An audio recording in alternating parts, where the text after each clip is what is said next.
Hey there, ever wished for $1 million weekend? Hmm. I mean, who hasn't, right? Yeah, I know. I wouldn't say no to that. Exactly.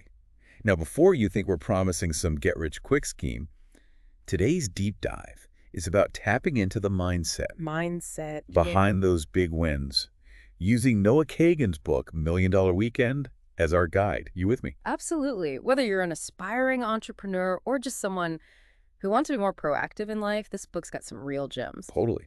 And it's cool to know it comes from someone who's been there, done that, Noah Kagan. Early Facebook employee missed out on those massive stock options. Huge.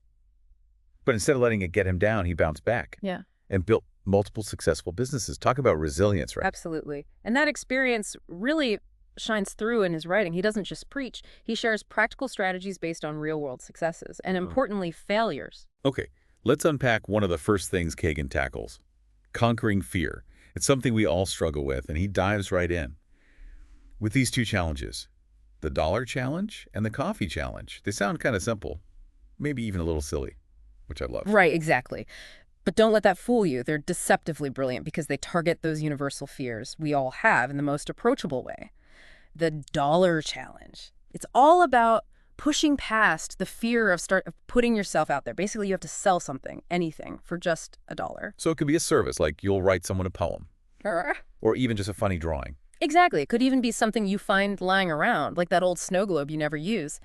The point is to take action and get comfortable with the idea of selling, of presenting value. I love that because so much of the time we get stuck in our heads overthinking things, when really the first step is just to DO something, anything. Exactly. Now, the coffee challenge is all about tackling another big fear, rejection. Have you ever hesitated to ask for something because you were afraid of hearing no? We've all been there, right? So the challenge here is to walk into 5 coffee shops, or any kind of store really, and ask for something completely outlandish. Okay, I'm hooked. Yep. Give me an example. What kind of outlandish are we talking about? Well, you could walk in and ask for a free coffee because you're wearing mismatched socks, Oh. or ask if they'll trade you a muffin for a funny story. It sounds silly, but the goal is to desensitize yourself to the word no. That's such a smart approach Hmm. because we often build up rejection in our mind Yeah. to be this huge, insurmountable thing. But this challenge forces you to confront it head on in a low-stakes environment. And you know what? You might even get a free coffee out of it. Exactly. It's about reframing rejection as data, not defeat. Every no is just a stepping stone to a yes. And sometimes it might even lead you in a completely different, more interesting direction. You know, it reminds me of a time I pitched a book idea to a publisher I really admired. I was so nervous, I practically memorized the entire pitch. And you know what? What happened? They hated it. Flat out rejected it. Ouch, I can feel that. What happened next? Did you scrap the idea? For a hot minute, I considered it. I was pretty deflated. But then I remembered something my mentor always said. Yeah. Rejection is just redirection. So I took a step back, reassessed, and realized the feedback, while harsh, wasn't entirely wrong. Okay, so you took that rejection and used it as fuel to make the idea even stronger. Exactly. I ended up completely rewriting the book proposal, focusing on a different angle, and guess what? A Yeah. different publisher loved it. The book went on to become one of my most successful projects. Wow, that's a perfect example of how no can actually be the starting point for something amazing. Yeah. It's all about perspective, isn't it? 100%. And that's what makes these challenges in Million Dollar Weekend so powerful. They force you to confront those fears head on and realize that they're not as scary as you think. So you faced your fears, you're ready to conquer the world, but then comes the big question. What $1 million idea are you going to chase? Right, and this is where so many people get stuck. They think they need some groundbreaking, never-before-seen concept. Which is totally intimidating. Like, have I lived a boring life? Where are my $1 million ideas? That's where Kagan comes in with a refreshing dose of reality. He says those million-dollar ideas, they're often right in front of us, disguised as everyday problems. Okay, I'm intrigued. Tell me more about this idea generation process. Kagan breaks it down into 4 main sources of million-dollar ideas, and they all revolve around solving real problems. So it's not about being some genius inventor, it's about being a problem solver. Exactly. It's about looking around your own life and asking, what's bugging me? What could be better? What solution would make my life easier, even in a small way? That's actually really empowering. It takes the pressure off, Yeah. because we all have those little annoyances or frustrations we deal with on a daily basis. Absolutely. And the key here is to not just brush those frustrations aside, but to actually pay attention to them. Kagan even challenges readers, challenges you listening right now to write down a list of 10 things that bug you. I love that. It's like a brainstorming session for everyday life. Right. And you might be surprised at what you come up with. That leaky faucet that's been driving you crazy.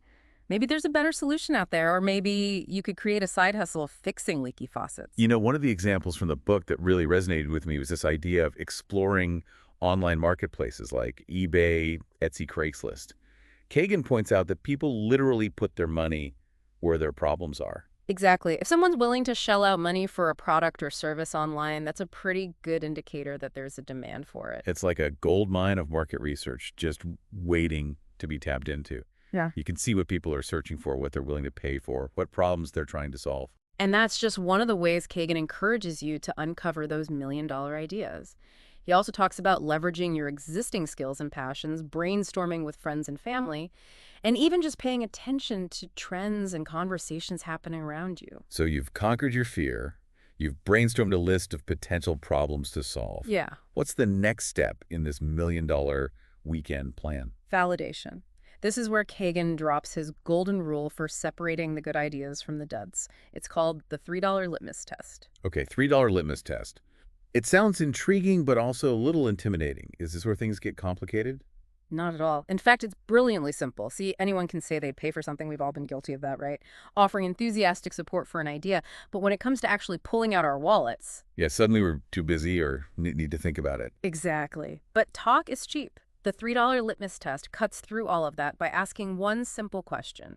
Would you pay $3 for this right now? I love how concrete that is. It's not hypothetical. It's about actual behavior. Exactly. Because putting down even a small amount of money completely changes the equation. It forces people to decide if your solution is actually valuable enough to them to warrant spending their hard-earned cash. It's like that old saying, put your money where your mouth is, but on a smaller, less scary scale. Yeah. So how does this $3 litmus test actually work in practice? Do I need to go door to door with my hand out? That's the beauty of it. It can be as simple as creating a basic landing page that explains your product or service, slapping a $3 button on there linked to PayPal, and sharing it with your target audience. So no fancy website, no complex payment gateways, just a clear offer and an easy way for people to take action. I love that. Exactly. Kagan even shares an anecdote about how he validated AppSumo using this method. He put up a simple landing page, ran a few Reddit ads, and within 2 days, he had over 200 people sign up to pay $3 for a curated bundle of online tools. Wow, that's impressive. And talk about a confidence boost. Knowing that 200 people were willing to put down actual money for his idea, that must have been pretty validating. Absolutely. It's one thing to have people tell you your idea is great, but it's a whole other level of validation when they're willing to back it up with their wallets, even if it's just a few bucks. So to wrap things up, it seems like the core message of Million Dollar Weekend is really about action, not just aspiration. It's about pushing past fear, getting those ideas out of your head, and testing them in the real world. Precisely. And what makes this book so valuable, even if you're not trying to launch a business this weekend, is that it provides a framework for anyone who wants to be more proactive, more entrepreneurial in their thinking, regardless of what they're passionate about. Totally. So if there's one big takeaway you could leave our listeners with today, what would it be? I think it would be this.